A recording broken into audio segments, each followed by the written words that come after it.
I could feel very secure in a friendship, and then in a romantic relationship, depending on the person I'm engaged with, their attachment patterns, I could shift into maybe being anxious or avoidant, depending on where they're at, right? Right. And why those, intimate relationships or partnerships can be very different than, say, like in a friendship or a work relationship, is because they really do mirror a lot of the vulnerability that we organically had during that attachment phase in childhood, which is I am needing you to meet my needs, whether they are basic needs or emotional needs, which is what we are doing when we go into an intimate relationship with somebody, is this agreement of reciprocity of needs.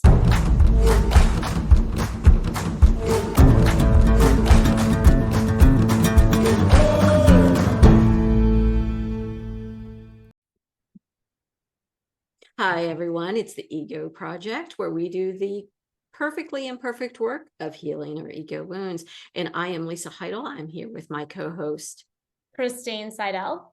and we are going to be talking about attachment patterns. But first, we want to say very happy birthday to Cristine today. We're taping on her birthday, and she's generously giving her time. But let's celebrate you. And Cristine, the world is a better place with you in it. Thank you. What a perfect day for attachment discussions on the day of my birth. Exactly. And today, Cristine and I are going to be discussing attachment patterns, our own personal journeys of attachment, based on our guests, Eli Harwood and Joy Malek. Joy spoke about couples in attachment. Eli spoke about parenting and attachment. And of course, both of those go back to our early attachment patterns. So we're jumping in today, and this is going to be a very personal conversation between Cristine and I. So are you ready, Cristine? I'm ready. Let's do it. Okay. So for those who have not been able to listen to Joy and Malek yet, or Joy, Malek, and Eli yet, can you give them a rundown on attachment patterns, just for those who are new to us? Yeah, absolutely. So attachment patterns are created when we are in the attachment phase of childhood, which really is birth to about 2 to 3 years old. And actually, a lot of what we're kind of discovering is that in utero, we can have some attachment dysregulation, for say a fetus or a baby who is whose mom is under chronic stress, or who is already decided to put the child up for adoption. The detachment or attachment can occur in utero as well. So during the attachment phase is really where we learn about how to get our basic needs met. And then as we become more sufficient, we learn how to have our emotional needs met. So in attachment phases, we can have anything from a really secure attachment, meaning our caretakers know how to meet our needs, both basic and emotional. Or we can have an anxious attachment, which means there is some dysregulation in the parent or caretaker being able to meet it. Sometimes yes, sometimes no. Avoidant tends to be when our caretaker was not attending to our emotional needs mostly. And then we have the anxious avoidant, which is kind of a mix of both, in which there was most likely a lot of chaos within the home environment. So would the anxious avoidant be the disorganized? Yes. So it could also be called disorganized. Yes. Okay. Thank you for sharing that, because, we're learning a lot about what attachment is. And I think there's some confusion about the languaging around it. Right. So, what we're using is the therapeutic. Am I accurate about that? Yeah. Yes, more of the therapeutic language. And it, over the last couple of years, it has shifted a little bit in terms of that fourth category of what we call anxious avoidant or disorganized. But it really, comes down to those 4 labels, knowing that attachment can be a spectrum, right? So if we are, have previously maybe been an avoidant attachment, through work, we are moving more towards secure attachment. So we may identify as, secure avoidant attachment, meaning we're closer to secure, but still have some of those avoidant tendencies. So just being mindful that we can be anywhere on the spectrum of each of those labels. Thank you for saying that. And we're going to loop back around because I'm secure avoidant. We'll talk about that in a moment and kind of explore that. And I'll share some of my own journey with that. But I want to say that as Eli and Joy both said, that depending on the person across from us, the person that we're engaged with, as you know, as we're aging in our life, our attachment styles can change, right? Absolutely. Absolutely. Yeah. So I could feel very secure in a friendship, and then in a romantic relationship, depending on the person I'm engaged with, their attachment patterns, I could shift into maybe being anxious or avoidant, depending on where they're at, right? Right. And why those, intimate relationships or partnerships can be very different than, say, like in a friendship or a work relationship, is because they really do mirror a lot of the vulnerability that we organically had during that attachment phase in childhood, which is I am needing you to meet my needs, whether they are basic needs or emotional needs, which is what we are doing when we go into an intimate relationship with somebody, is this agreement of reciprocity of needs. So because that layer of vulnerability is different with, say, our romantic partners, we tend to reflect a little bit more of our childhood attachment. Thank you for saying that, because when we were speaking with Joy during her conversation about relationships, couples, right. And, as we were progressing, once again, I'm an internalizer, I'm a highly independent woman. And so I said, well, first we have to be secure within ourselves, right? And Joy, in her sweetness, so kind of, well, Lisa, I know, she's so good. and she said, that is a misconception that we have, because attachment must be done with a relationship in order. Yeah, exactly. My mind blew, because I'm always like, oh, let me keep working on me. Right. I can show up better and better and better. And there's nothing wrong with doing self-work and personal. Absolutely. But the thing that I've been kind of excluding from the equation for a while now has been other people. The other person to attach with. It's kind of like, trying to, do a double Dutch by yourself, right? You're like, why isn't this happening? But it's so interesting that you've already, if you look at how you identify, which is a secure avoidant, that's very typical of that avoidant part, right? Is let me do this on my own until I'm perfect, basically, and then I will attach to somebody, because we're really kind of avoiding that vulnerability to some extent. Well, and I think the thing that I love, because I think that word avoidant, people automatically assume, that you withdraw from relationship. And sometimes you do, right? Like, as we just discussed, I'll go off by myself, and be like, oh, I'm going to go fix me, right? And then when I am in relationship as an avoidant dismissive, I dismiss my own needs. I leave me out of the equation. Right? I say, okay, what does this person need? And how can I meet it?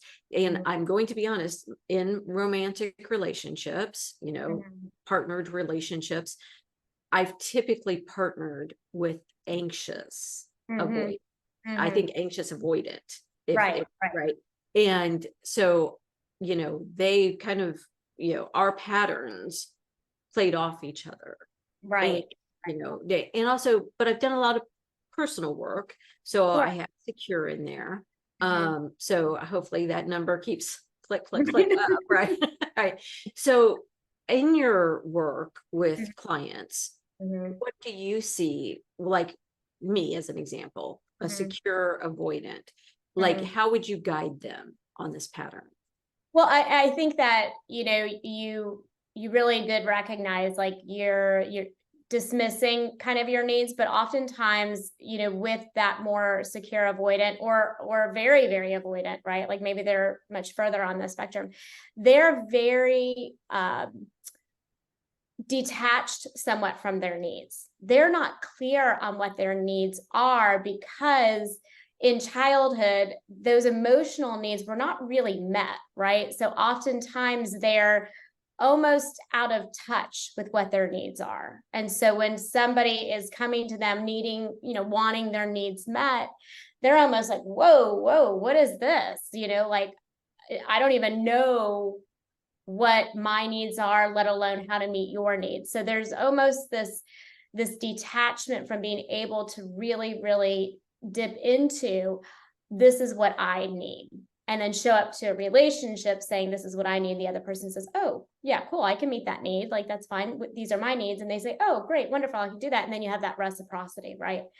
But with the avoidant, they tend to not be aware of it. So then they may either withdraw more or kind of, be a little detached, or when somebody is coming to them with their needs, they're almost trying to figure out, well, how do I meet those needs, right? So they almost kind of fumble with it a little bit.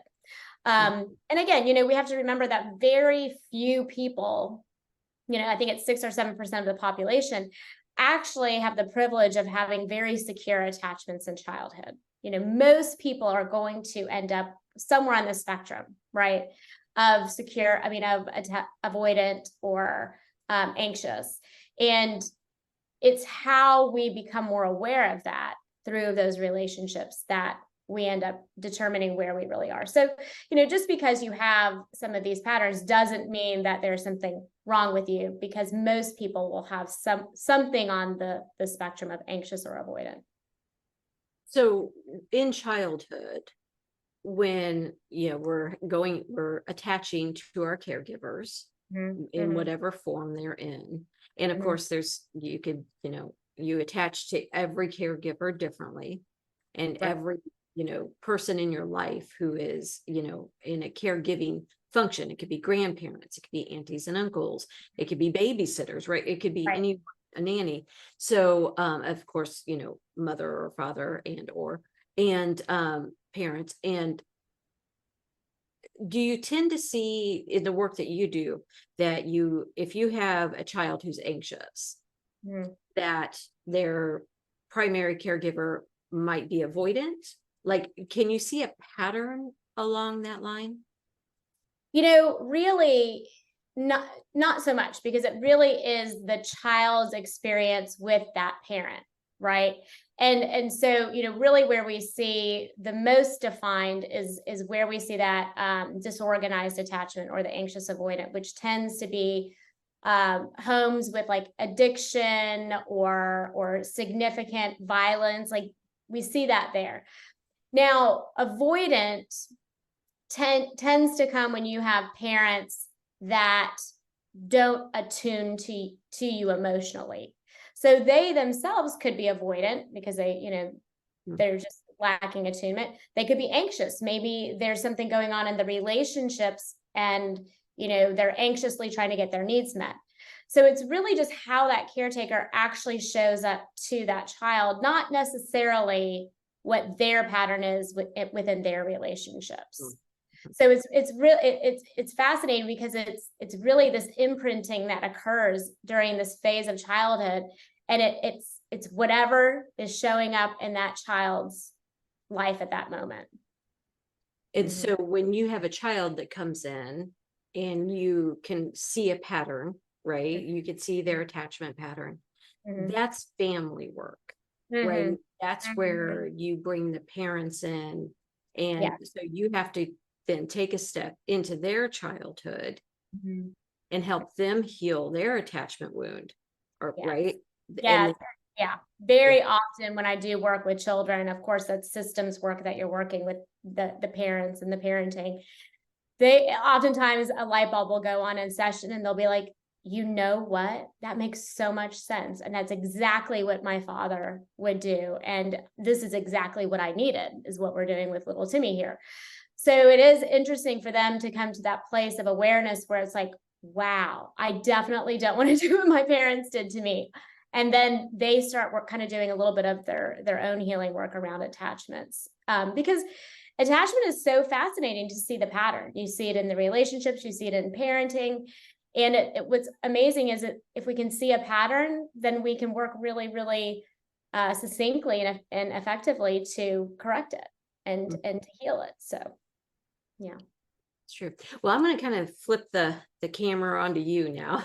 Okay. Yeah, So, are you comfortable sharing your attachment styles? absolutely. Attachment pattern? Absolutely. Yeah. I come from a very large family. I'm one of 7 kids. So, when I was younger, there was a lot of needs to be met, even just basic needs, but especially emotional needs. There's 5 girls, 2 boys, so there were lots of feelings flying around.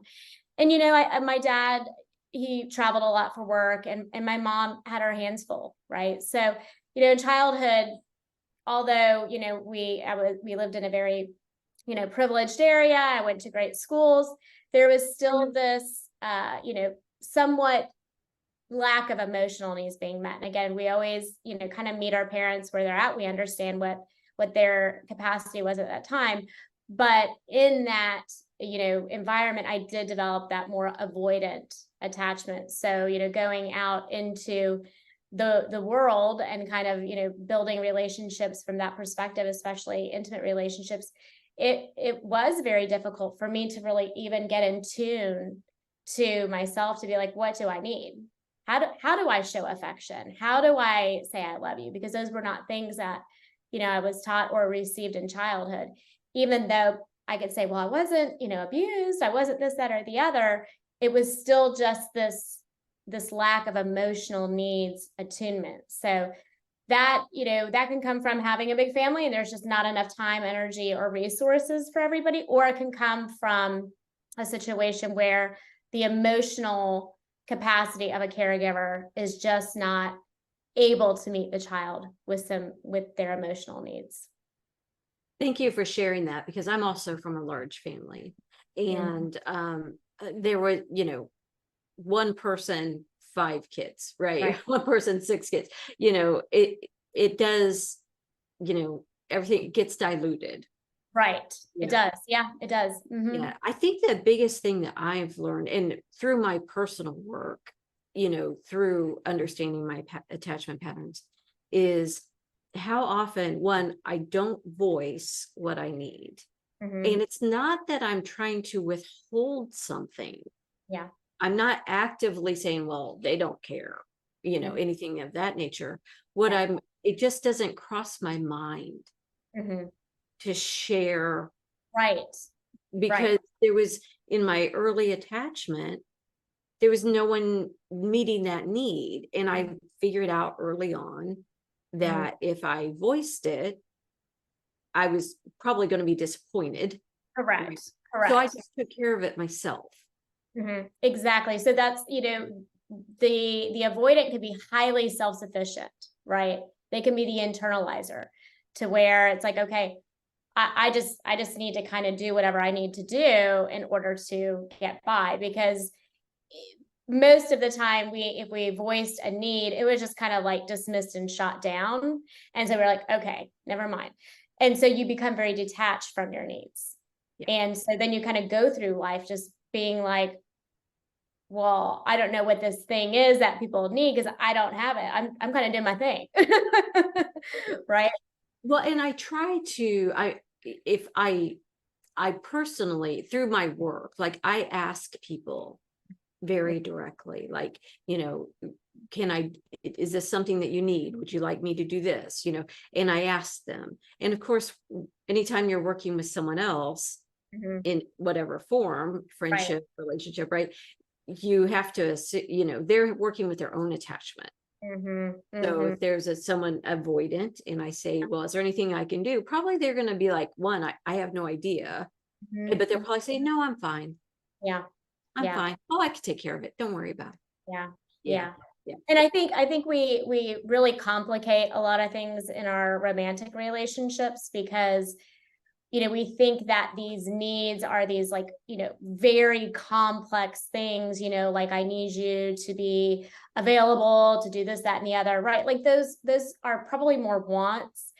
Sometimes our needs can be very basic. Like I need hugs. I need to be told I'm loved. I need to be told that I'm accepted. Like these needs are still very basic needs that we probably didn't have met appropriately in childhood that we still need to have met in adulthood. So asking people what their needs are is, I think, a great exercise to do when you are in this, reciprocal relationship, but then understanding it's okay if some things are wants and some things are needs, we can find a way to meet those. But fundamentally, our needs tend to be pretty simple and clear: safety, love, acceptance. And there's nothing right or wrong with these attachments. It's just learning how to work in a relationship with them to get them closer to secure. That's good. I find for me, one of the practices that I've been implementing is if I'm in a situation where I'm feeling uncomfortable, in my body, where, I need to express myself, my natural inclination is to take a step back. And I'm working on taking a step forward. I don't have to walk all the way across the room, right? Right, right. A little closer. And that can look like, oh, I'm struggling right now. I'm going to put language around that and say, I'm struggling right now. I'm going through a hard time. Right. Don't know. I don't really need anything. I just need you to know this. Exactly. And if the person responds in a way that makes me comfortable with, I'm here for you. I understand. Is there anything that I can do? Something that, then I know that's a safe person. Right. Who cares about, right? If I share that and someone was like, well, not my problem. Well, you did this and I don't care what your problem is, right? Yeah. That's a person that I'm not going to build a secure pattern with them, right? Right. Okay. Yeah, you're not going to, because, really what attachment is looking for is safety, and we think, right? Like we think, okay, if somebody is not willing to meet my need or is rude, kind of like that, when I show up to express the need, then I, of course, would not have anything to do with that. But attachment is so funky that even the things that we would think we would not, participate in, if they feel familiar to things that we experienced in our early attachments, we probably will. That's a very good point. So I'm going to ask you, so part of attachment and doing the attachment work so that we can move from insecure attachment to secure attachment, right? That's the goal, is to secure in our relationships. And so let me see how to word this. Healthy repair is so important in all relationships. Yet if you have an insecure attachment, healthy repair is challenging. It is. Right. Yes. Very challenging. Can we explore that a little bit? So, yeah. So I think what I'm hearing you say is, when we are closer to secure, right, we can move in and out of connection with people and then connect with ourselves, right? So we know how to go in and out of being independently connected to being, two-person connected, right? We feel very safe in that. Insecure attachments is when we don't feel safe being connected with others when we come back to connect with self. Or we might feel super connected to self, but don't feel safe when we're connected to others. And that's because, connection within relationships it's a dance, right? We have to attach and detach at times, whether there's distance, whether it's, kind of like in a young age, going to school and coming home, right? Separation, anxiety comes from attachment. Whether it's disconnect because we're not seeing things the same way, and so we're missing connection. It can be where there's conflict, like literal conflict. And so insecure attachment occurs when we feel disconnected from our caregiver and there's no coming back, right? So if we are disconnected because of conflict, disagreement, whatever, and harm has occurred, and we don't come back together to process that, like, so even a parent, say, is in a bad mood and snaps at a kid and hurts the kid's feelings. If that parent doesn't come back and say, hey, I'm really sorry, I was snippy when I came home today. My head was still at work and I was, hadn't had anything to eat, but I shouldn't have done that to you. And in the future, I'll be more mindful before I walk through that door that I'm available for you.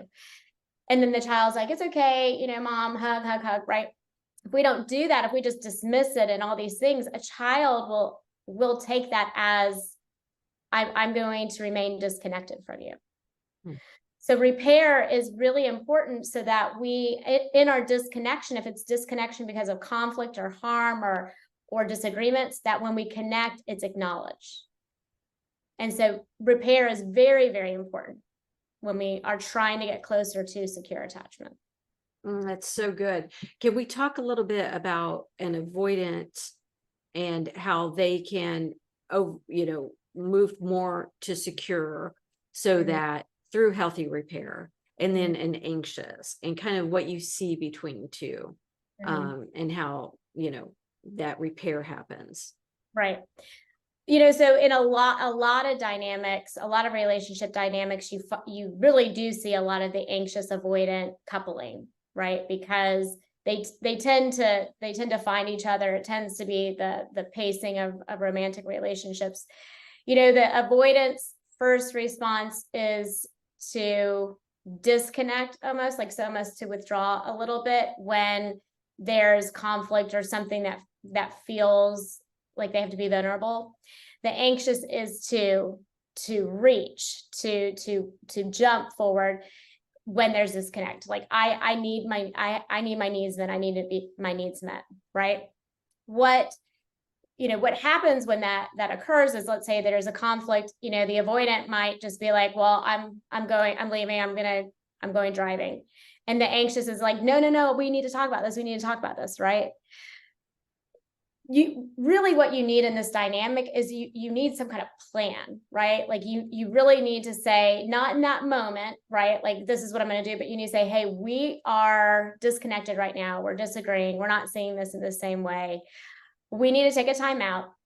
And we know that when we take a time out, I go into the other room and I disconnect and I calm down, all the things. And I really, get clear on what I'm trying to say, what I need, or whatever it is, right? Like the avoidant needs to be able to ground themselves and being able to hear what's being spoken or said or coming up. And the anxious needs time to ground, to be able to know that they're safe. Right? So in those dynamics, you really have to have a plan. If you're trying to play it out in conflict, you're going to go in a fear cycle. That's just going to go round and round and round. The avoidance is going to withdraw and the anxious is going to pursue, right?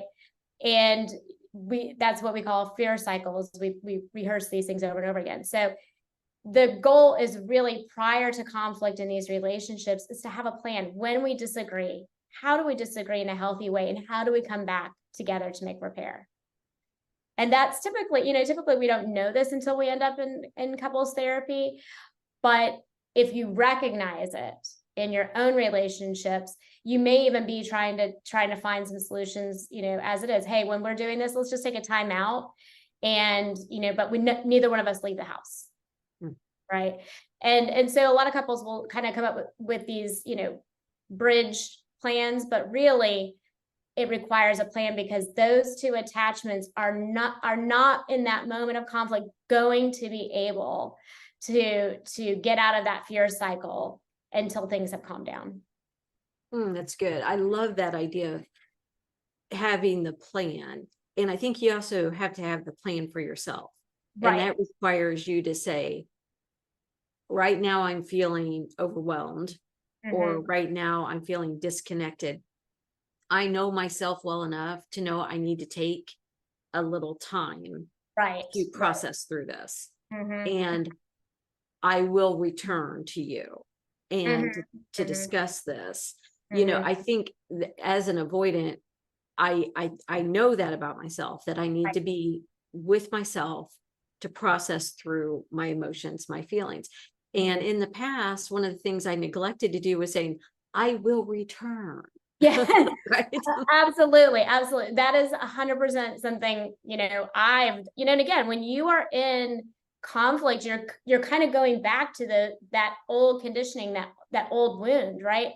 And the avoidant needs to know, okay, if I need to withdraw and my partner is calling me, maybe I shouldn't hit decline 85 times, right? Maybe I Yeah. should pick it up and say, I can't, I really can't talk about this right now, but I will call you back tomorrow. We will Yeah. talk about this tomorrow, right? And the anxious would need to know, okay, when there's conflict, I can't call them 85 times. I'll send them one text and be like, I'm really, upset about this, that, and the other, but what can we circle back tomorrow and discuss this, right? Yeah. So you see how those two get together, and it's just a cycle. But you do have to do that plan for yourself in terms of, like, I know my go-to is to withdraw, and I'm going to ignore you. I'm going to pretend like you're not even in this world for a period of time. And I can't do that if I'm choosing to be in a relationship with somebody. And the anxious attachment needs to know I go into this fear state, and I need to have solutions right then and there, and I need them to do this. I need, right? But I won't, because I know that I'm choosing to be in this relationship. So I'll call them one time. If they don't answer, I'll send them a text, and really coming up with that internal plan for yourself. Mhm. Well, let me ask you this. So, I've been in relationship with avoidant as well. Those don't last very long. I was about to say, let me tell you about the coupling Those are that rather short-lived. never gets together. Exactly. And, to reach out, as an avoidant, for me to reach out to someone Mhm. feels uncomfortable, Right. right? Mhm. As I'm healing my attachment patterns, right? And then when I have an avoidant who then, they withdraw, and sometimes a friendship or relationship just dissolves Yeah. because neither one is taking that step forward. Mhm. And it could be an easy repair. Mm. It was a Correct. misunderstanding. I've done a lot of personal work. Yeah. I'm no longer as busy at work. Right? Right. That Yes. type of thing. Yeah. It was, I didn't intentionally do any harm, but when you Mhm. get these two avoidants, it's like me. Right? Yeah. Yeah. Yeah. Yeah. And oftentimes they don't even end up coupling together, Yeah. right? They tend to, however they may be dating in this world, you probably would even see their text conversation just kind of go, right? But if they did happen to get together and they did have conflict, you would see a lot of just, I'm just not, you know what, like, forget it. I'm just not going to call her back, or I'm just going to get really busy with work and pretend like I don't have time, which, maybe they're not conscious of that, but yeah, they tend to not get together. They kind of fall to the side. But if they do get together, you don't see a lot of repair being done where it's like very proactive. I mean, again, if they've gotten closer to secure, of course you would. But in that, like, kind of full avoidant, space, they really just kind of detach from showing up for the other person. Hmm. Right. I have to say, doing Eli Harwood's workbook, which is called Securely Attached. Right. We'll put the link in the description. I highly recommend Yeah. listening to both episodes with Joy Malek and Eli Harwood.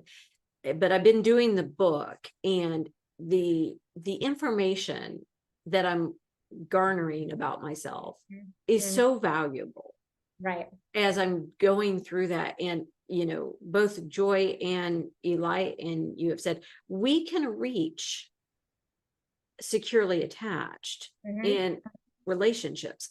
it's not like, well, I've had some big T traumas and some little T traumas, and I've had bad relationships in the past that didn't work. And, I'm accountable for my actions, so I must be bad at it.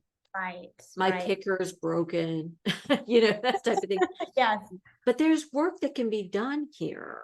Right. And, some of it is like, oh, Mhm. it's just epiphany work, right? Like, Mhm. I didn't realize that. But then when you're in relationship, engaging with someone, that's really where you're going to see those triggers. 100%. And that's really where you get to that securely attached. You can do this attachment work as an individual. I mean, because, as an avoidant, like I love to work, right? But work can sometimes be a place where I'm avoiding, right?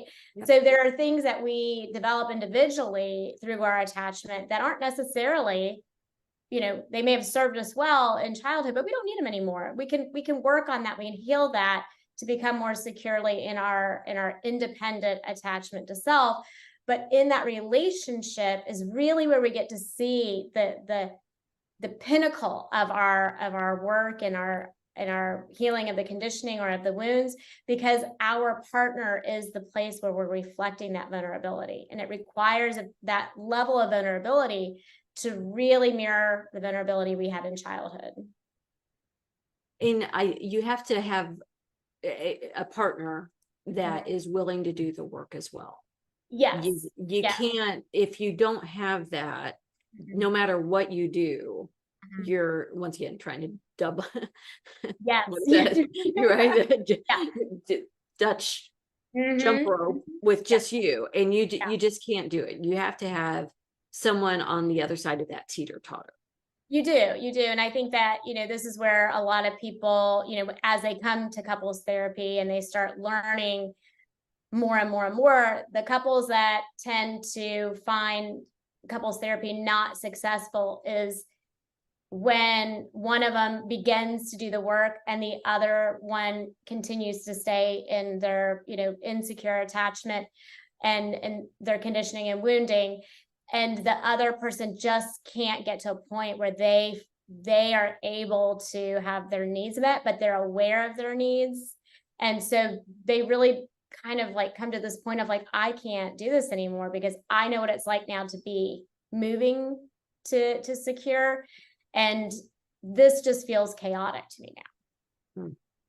Thank you for saying that, because I think so often people are like, well, if we go into counseling, it's going to fix everything. And it's like, well, that's just one space to hold, a spotlight on what's really going on here. Right. And then the work has to be done outside of the relationship. And that's the same thing in friendships. I've had friendships that, they've gone through roller coasters, depending on what's going on in each of our lives. And if we keep returning to each other, speaking honestly, speaking candidly, sharing, being vulnerable, the friendship only gets stronger. Right. It It does. doesn't dissolve. We don't go on separate paths. We heal, really have healthy repair there. Absolutely. And, which is, so rewarding. And like you said, in romantic relationships, partnerships, marriages, wow. Yeah. That's where it happens. That's where That's where it happens, whether it's the healing or the old conditioning turns into just, a very painful place, right? That's the place where it happens. So let's say that you have someone who's been doing a lot of their work and, recognize that they're moving more towards secure attachment. I'm asking for a friend. Wink, wink, nudge, nudge. And once again, my picker isn't broken, right? right. So how do you know, like, what do you see when they start re-engaging in relationships, when they're moving more towards secure attachment? Well, let me ask you if this is true. I would think they're no longer attracted to chaos. Right. correct? Right. Okay. Yeah. Okay. Yeah. So, depending on the attachment style, what was the original attachment? Was it avoidant or was it anxious? Depending on where they're at on that, where they kind of started, as they get moving towards secure, they tend to be just much more in tune with what does a healthy individual look like personally, right? What does it look to have done a lot of work around healing that early stuff? And they become much more measured in how much they disclose right away, how much they pursue right away. They're just very mindful that there is a balance in this dance of connection, which is you can't share too much, right? Like you can't pursue. Let me tell you my whole life story on my first date because I just need you to love me and and then I need you to know everything about me so you can decide if you love me because I just need you to love me, right? And I can't just like withdraw and be like, yeah, no, it's cool. Like, yeah, I'm wanting to date. Yeah, I want a relationship, but yet, I don't tell you anything about myself and I don't engage, right? They're really looking at this balance of give and receive. And they're looking at that with the individual. And as you get closer to secure attachment, you're no longer willing to be available for things that rehearse those old stories, those old wounds. And so they become much more measured in who and how a person is showing up in the very early days of dating, because the very early days of dating are filled with anxiety, right? Either you really, really like somebody and you don't know if they like you, or somebody really, really likes you and you don't really like them. And then, if you go into, are we going to be committed? Are we, is the commitment going to last? So it's filled with what people call dating anxiety, because we're really, really trying to get this deep connection with somebody where our needs can be met at a different level than we can meet our own. So those first few stages of dating are really where people with a more secure attachment are just being very mindful to be looking at how is this other person showing up as an individual here. Oh, that's good. And being discerning, right? Because even though there's a lot of anxiety around that, people tend to show up with their mask on, right? And they tend to show up with the, best self forward, Right. and giving it time to see how this plays out.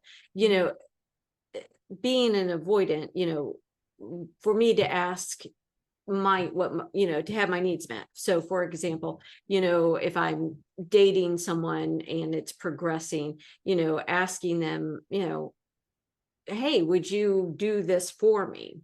And then seeing how they respond. Is that a doable thing? I mean, to me, it feels weird. Yeah, I think that, we have to be mindful of when we're talking about like our emotional needs being met, that's where we've made a commitment to meet other people's needs too, right? Like, and sometimes the avoidance kind of like, well, I have emotional needs, so like somebody meet them, and then we're like, oh, I got to do the other side of this. So, being understanding that doesn't occur until we have made a commitment to that, right? Until somebody has said, hey, I really like you. I choose you. Do you choose me? And it's like, yeah, okay, well, here are my needs, cool. And then we have the reciprocity. In dating, if there is no commitment, we have to understand our emotional needs are not the responsibility of the people that we're getting to know. Now, we can have boundaries, we can have expectations, we can say, I don't have those types of conversations with men until I'm in a committed relationship, right? And how somebody responds to that can be like, oh, well, I really appreciate that. It shows that you have, this, that, and the other values. Or they can say, what a prude, blah, blah, blah, right? You're going to see how people respond as you hold a boundary, as you hold an expectation, as you express what your values are. How somebody responds to that often does disclose a little bit of their attachment style too. and their wounds. You know, thank you for saying that, because I think there is that feeling of, okay, we're doing attachment work and we start looking at all of our relationships and how am I how is my attachment showing here and here? And in reality, you know, you can have a relationship attachment that is supposed to be reciprocal. Right. That's the commitment, right? You've agreed that we're both going to be trying here. Right. Right. But when you're dating someone, you know, once again, that's not their job to regulate your emotions. Well, it's no one's job to regulate your emotions. It's your own, no matter what relationship you're in. Yeah, exactly. But, you know, I love that you said that, like, there are healthy boundaries that we put in place and we get to know someone and being aware of our attachment, right? Like, well, I know that I tend to be more withdrawn. You know, I can share a bit more. Right. In a discerning manner, right? I can pay attention to how much they're sharing with me and be aware of that. But that is not an attachment. Right. That is someone that you're dating. Yeah. That's someone you're dating. And this is where we do see, because there's that is that high anxiety time, we tend to see still the wounding of attachment there. So maybe if you're an anxious attachment and you went out and you had a really great date with somebody, you know, and you're like, I really, really, really want this person. I really, you know, I want them to validate me. I want them to show up for me. They may call, text, right? You know, and they want to make sure that they're pursuing you. And so that would show that there's because there's anxiety, because there's fear there, that's surfacing, right? So as we move to secure attachment, we begin to be more comfortable in that disconnection. You go on a date, you feel connected. This is great. This is awesome. I really like this person. Then you disconnect and it's like, you know, I'm going to reach out to them and tell them I had a great time. I'd love to do this again. You know, are you free next Saturday? See how like that is more secure, because in that detachment, in them not being right in front of your face, there's security in being able to see them again, being able to connect again. And so you do see a lot of attachment, you know, conditioning or wounding occur during those first stages of dating because of that anxiety. So good. I didn't think this conversation was going to go there, but I'm so glad it did, because I think there's some confusion, right? You know, with myself, but also with others, that, you know, when you start dating someone, you know, I need to know their attachment patterns. Well, you're not going to know that until you are exactly you're gonna feel it. Yes. Yes. Oh, that's a good point. Yeah, you're going to feel it. You're going to get a sense of, oh, this person isn't really engaged with me, you know, or this person is way too engaged. Right. Is wanting too much of me, or is not giving enough attention, time, interest to me. Yeah. Oh, so good. I love that. Is there anything else you'd like to say about attachment? No, you know, I think it's honestly just such a cool, like, that securely attached, you know, workbook of Eli's is just so good to just begin, you know, delving into it and understanding it. And oftentimes, you know, even as we get to that secure, we may have moments, we may have relationships in our life that show us something new within our conditioning or wounding because of the level of vulnerability we're showing up to. That's a good thing, right? Like if we're getting closer to secure and we're finding new levels of vulnerability, if we see a pattern from the past, don't shame yourself, don't put yourself down. Just know that, you know what? That's showing itself because I'm becoming more vulnerable. I'm becoming more comfortable with being vulnerable, and then work through it.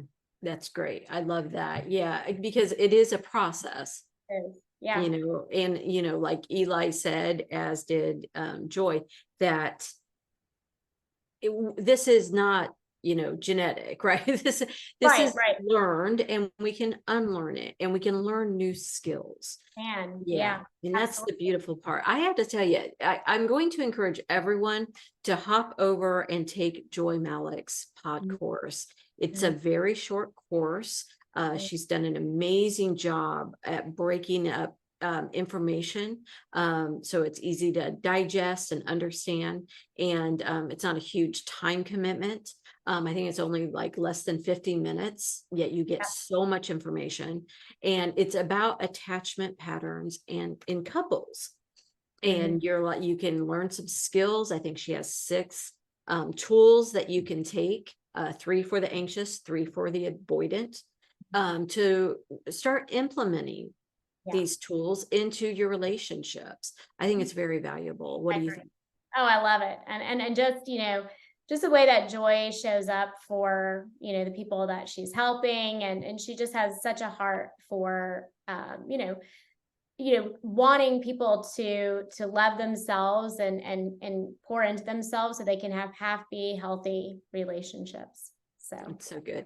And if you use the code TEP, the Eco Project, TEP10, you can get 10 can't get it out of my mouth. 10% off. Okay. I tell you, you'd think I never spoke before. 10% off. And so just put that code in. It's promo code. It's an evergreen workshop, pod course workshop. So you will be able to return to this and listen to it every time and learn something new. Truly, I highly recommend it. Yeah, I still do. Even doing this work professionally, doing this work individually, as I go and I listen to those courses and read the books, it does show you a new layer of something that you're like, I could so use that, or that resonates. So yeah, just never stop doing the work, because it's always there for your greatest good. So. And we are all deserving of happy, healthy relationships that are reciprocal. Absolutely. Yeah. We all deserve that. Yeah. So we will put the link for Joy's pod course and for Eli's book, Securely Attached. Highly recommend both. Use them both and give us a comment. Let us know, if you're finding this information valuable, if you're using, attachment work to better your life so you get more securely attached. And make sure to like and subscribe, people. Come on. Seriously. Yeah, absolutely. Seriously. Okay. Like, subscribe. We need the algorithm to pick us up. We do. Yeah. Okay. All right. Thank you, Cristine. I'll receive that. All right, everyone. We'll see you next time. All right. Bye-bye.